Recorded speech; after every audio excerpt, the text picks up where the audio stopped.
आपल्याला ऐकं मिळतं ना ते फक्त माहेरी गेल्यावर, आईच्या हातचं. आणि म्हणूनच ना माहेरच्या त्या 2च दिवसांची सुद्धा ओढ लागलेली असते. काहीच काम नाही, नुसता आराम करायचा.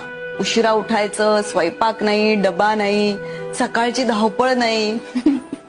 आराम करायचा आणि आईच्या हातचं गरमागरम फक्त खायचं. तुम्ही हा गरमागरम चहा दिलात ना, आपल्याला ऐकं मिळतं ना ते फक्त माहेरी गेल्यावर, आईच्या हातचं. आणि म्हणूनच ना माहेरच्या त्या 2च दिवसांची सुद्धा ओढ लागलेली असते. काहीच काम नाही, नुसता आराम करायचा. उशिरा उठायचं, स्वयंपाक नाही, डबा नाही, सकाळची धावपळ नाही. आराम करायचा आणि आईच्या हातचं गरमागरम फक्त खायचं. सोन सकाळी गात